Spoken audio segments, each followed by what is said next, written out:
मुझे ये भी जानकारी मिली है कि रैली स्थल पर पहुंचते समय खराब मौसम की वजह से भाजपा परिवार के कुछ कार्यकर्ता रेल हादसे का शिकार हो गए हैं। जिन बीजेपी कार्यकर्ताओं की दुखद मृत्यु हुई है, उनके परिवारों के प्रति मेरी संवेदनाएं हैं। जो लोग इस हादसे में घायल हुए हैं, मैं उनके जल्द स्वस्थ होने की कामना करता हूं। दुख की इस घड़ी में हम सभी पीड़ित परिवारों के साथ हैं। साथियों, हमारी सरकार का निरंतर प्रयास है कि पश्चिम बंगाल के उन हिस्सों को भी आधुनिक कनेक्टिविटी मिले जो लंबे समय तक वंचित रहे हैं। बराजगुली से कृष्णानगर तक 4 लेन बनने से नॉर्थ 24 परगना, नदिया, कृष्णानगर और अन्य क्षेत्रों के लोगों को बहुत लाभ होगा। इससे कोलकाता से सिलीगुड़ी की यात्रा का समय करीब 2 घंटे तक कम हो गया है। आज बारासात से बराजगुली तक भी 4 लेन सड़क पर काम शुरू हुआ है। इन दोनों ही प्रोजेक्ट से इस पूरे क्षेत्र में आर्थिक गतिविधियों और पर्यटन का विस्तार होगा। साथियों, नदिया वो भूमि है जहां प्रेम, करुणा और भक्ति का जीवंत स्वरूप श्री चैतन्य महाप्रभु प्रकट हुए। नदिया के गांव-गांव में, गंगा के तट पर जब हरिनाम संकीर्तन की गूंज उठती थी, तो वह केवल भक्ति नहीं होती थी, वह सामाजिक एकता का आह्वान होती थी।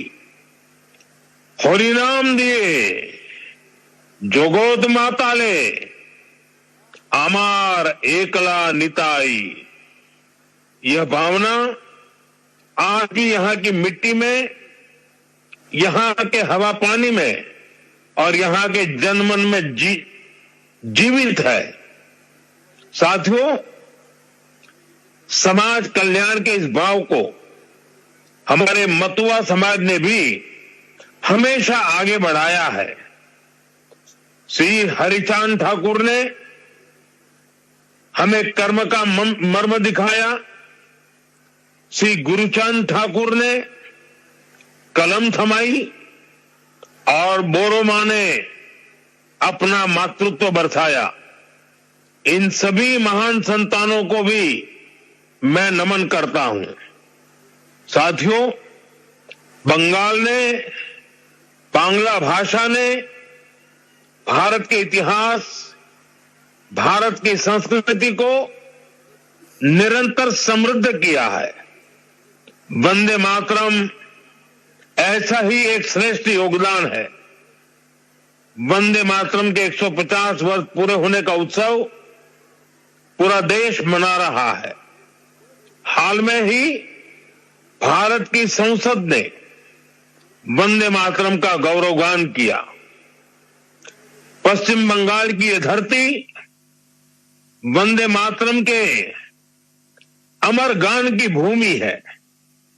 इस धरती ने बंकिम बाबू जैसा महान ऋषि देश को दिया।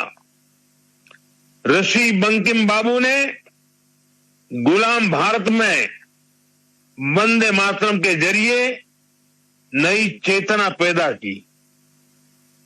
साथियों, वंदे मातरम 19वीं सदी में गुलामी से मुक्ति का मंत्र बना। 21वीं सदी में वंदे मातरम को हमें राष्ट्र निर्माण का मंत्र बनाना है। अब वंदे मातरम को हमें विकसित भारत की प्रेरणा बनाना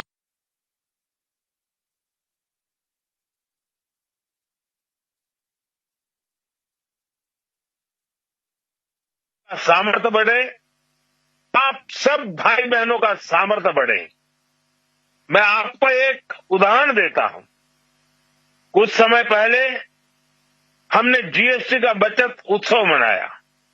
देशवासियों को कम से कम कीमत में जरूरी सामान मिले, भाजपा सरकार ने सुनिश्चित किया। इससे दुर्गा पूजा के दौरान, अन्य त्योहारों के दौरान पश्चिम बंगाल के लोगों ने खूब खरीदी की। साथियों, हमारी सरकार यहां आधुनिक इंफ्रास्ट्रक्चर पर भी काफी निवेश कर रही है। और जैसा मैंने पहले बताया, पश्चिम बंगाल को 2 बड़े हाईवे प्रोजेक्ट्स मिले हैं, जिससे क्षेत्र की कोलकाता और सिलीगुड़ी से कनेक्टिविटी और बेहतर होने वाली है। साथियों, आज देश तेज विकास चाहता है।